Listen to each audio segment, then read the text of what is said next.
I should probably introduce myself.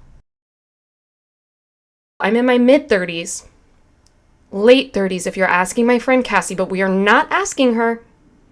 She's just jealous because she's a couple years older than me. Yeah, girl, I said it.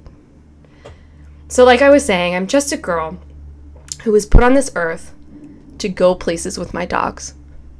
So what are you waiting for? Let's go places.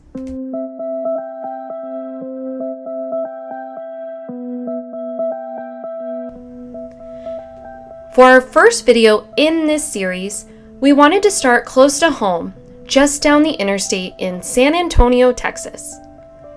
Now, when you think of San Antonio, one thing will always come to mind: the Alamo.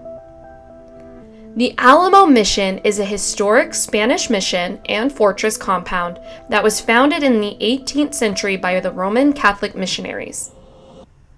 It is most famously known as the site of the Battle of the Alamo in 1836. Now, on the morning of March 6, 1836, Mexican troops led by General Santa Anna overtook the Texans and brutally killed most of them in less than an hour. They only allowed a few non-combatants to survive just to share the word of what had happened there that morning. Most of the compound was completely destroyed by Santa Anna's troops to prevent anyone else from using the compound, but today, the church building of the Alamo is still standing.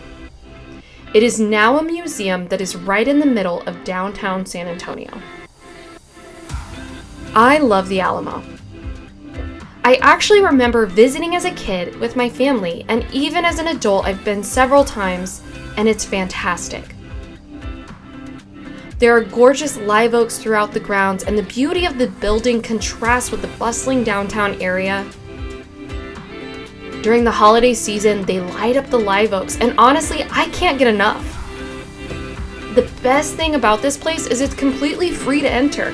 That means that anybody can go, they can see what happened, they can learn about it. I definitely recommend checking it out.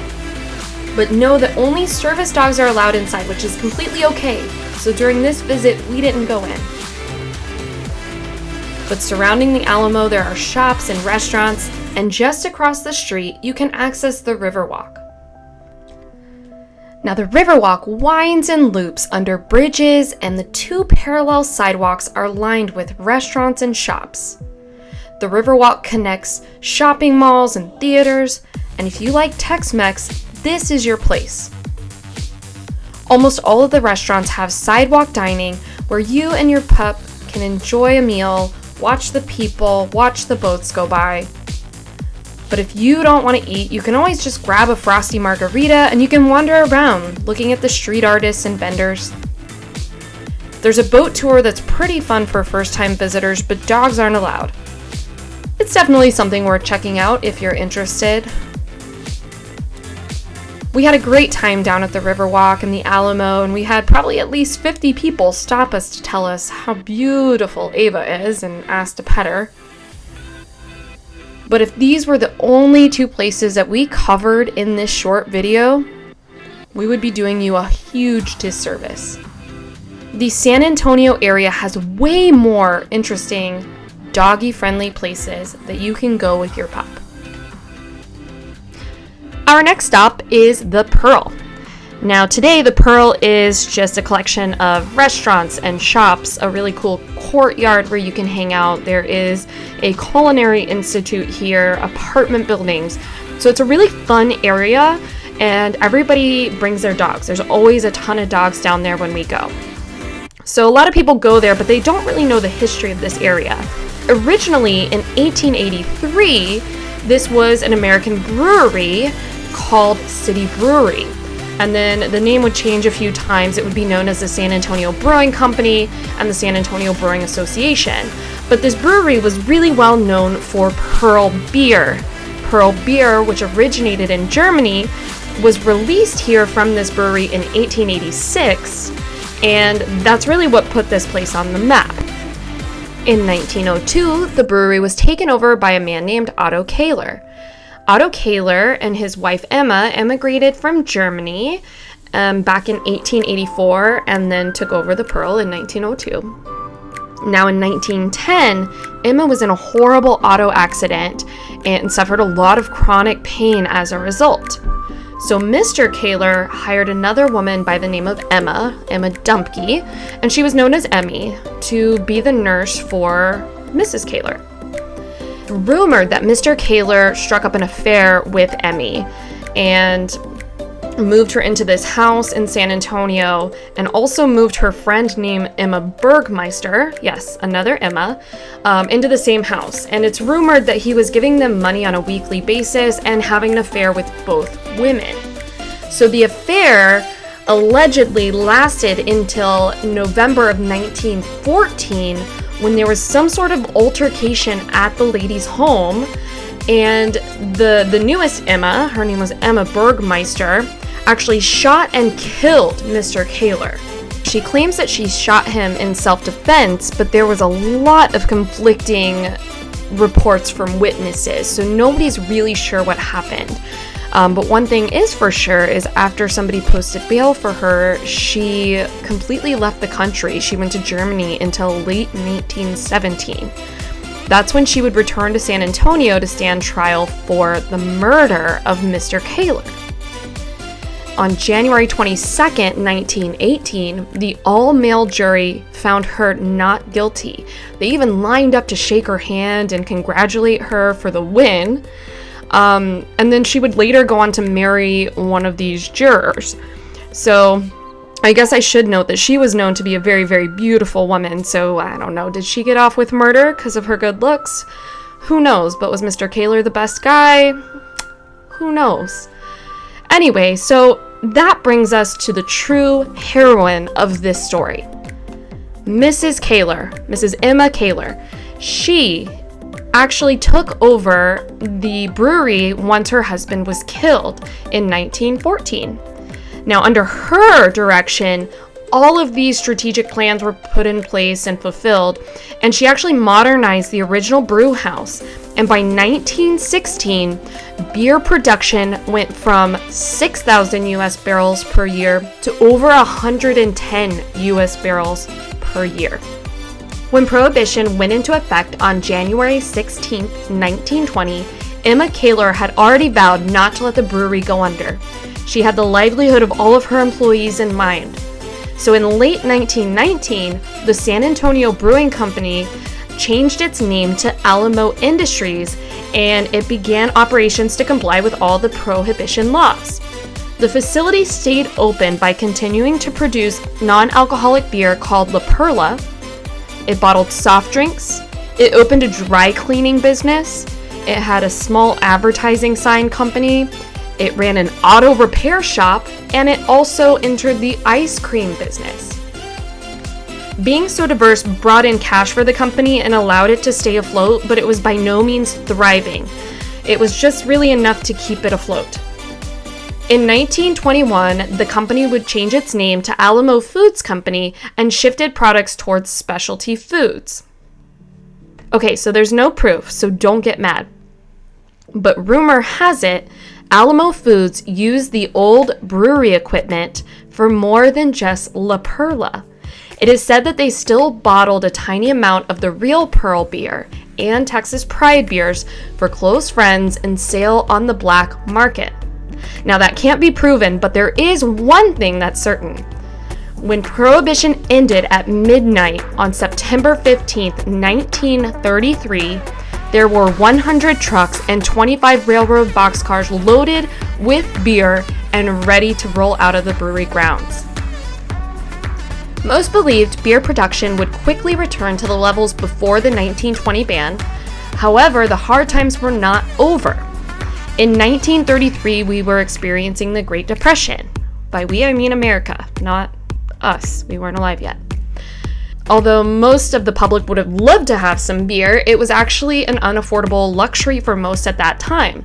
So through her skillful management, Emma Kahler kept the brewery open through the Depression by selling beer to those that could afford it, but also continued all of those side businesses and ventures.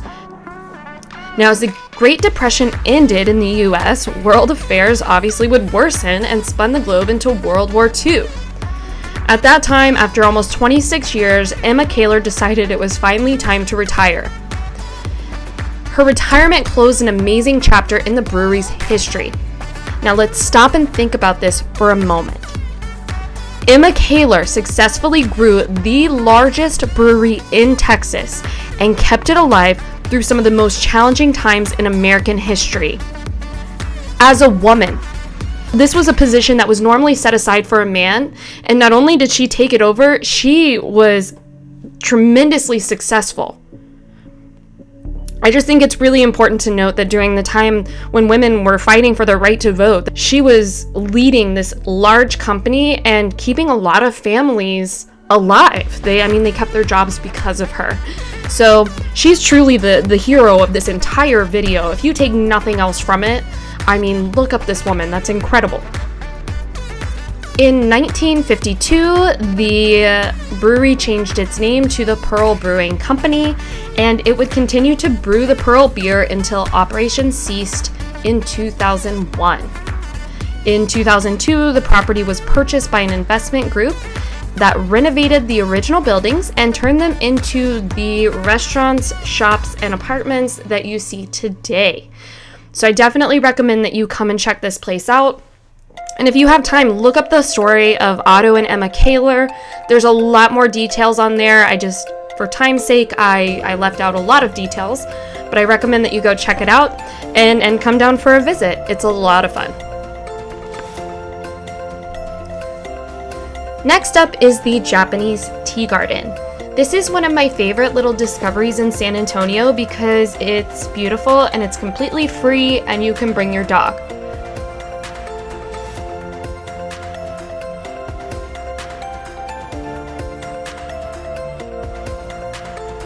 The property was once a quarry and it was situated right next to a concrete plant, and they still have some of the original buildings from the concrete plant there, so those are kind of cool to look at.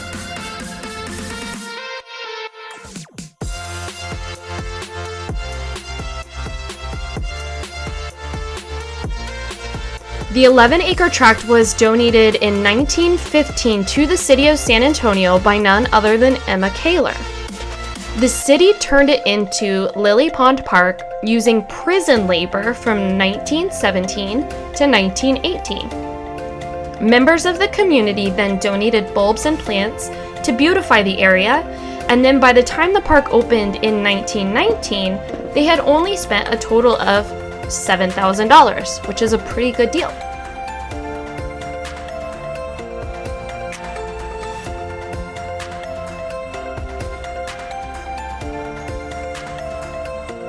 In 1926, Kimi Izo Jingu, a local Japanese artist, moved to the garden with his family and opened the Bamboo Room, where light lunches and tea were sold. His family continued to operate the tea garden until 1942, when they were evicted because of anti-Japanese sentiment during World War II. The park was then run by a Chinese-American family, and it was known as the Chinese Sunken Garden. It wouldn't be until 1984 that the garden would be rededicated as the Japanese Tea Garden.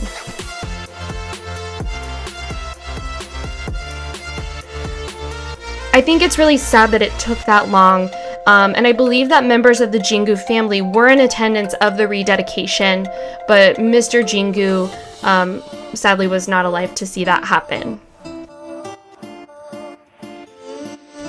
In 2007 and 2008, they completely renovated the park, restoring the ponds and the waterfalls, and it's really quite beautiful. We visited right after the snowstorm here earlier this year, and so a lot of the plants had died and were damaged from the snow. They weren't made for the snow, but it was still really, really pretty. The koi fish were the biggest hit. Both Mila and Paige loved the fish. So it was a really fun little place to go, so we definitely recommend it. Parking nearby is free and easy to find. It's a really fun place to come and walk around, have a picnic, enjoy the fish. So please come down and check it out.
I'm holding don't get the fishes. Do you want the fishes, Mila? These are so much fishes. They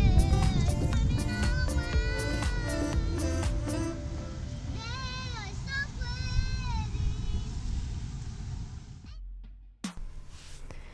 Our final stop in San Antonio is the Haunted History Ghost Tour with Sisters Grimm. Videos are not technically allowed on tour, so you'll be forced to look at some photos we snapped with our phones while you listen to me talk. Now, San Antonio is thought to be the most haunted city in Texas. This dog-friendly 90-minute walking tour takes you to some of the most haunted buildings in San Antonio, including the Alamo, the Minger Hotel, the Emily Morgan Hotel, the San Fernando Cathedral, and more. Now, this tour is not just ghost stories. Our awesome tour guide, May, who also works at a funeral home by day, she actually took us through the history of every single place that we stopped.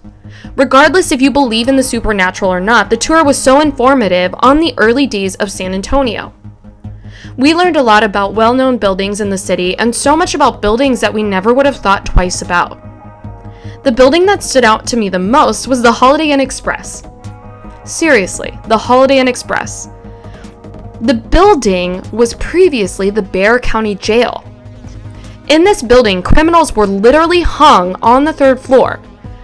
And if you look closely, you can see extra space between the 2nd and 3rd floors to allow space for the gallows. They had to keep so much of the building the same because it's a historical building. So the hotel rooms are literally old cell blocks.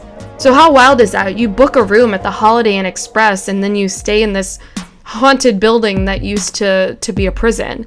It's just very, very fascinating to me. We definitely recommend joining in on the tour just to learn about San Antonio and to have fun with your friends and your family and your dog.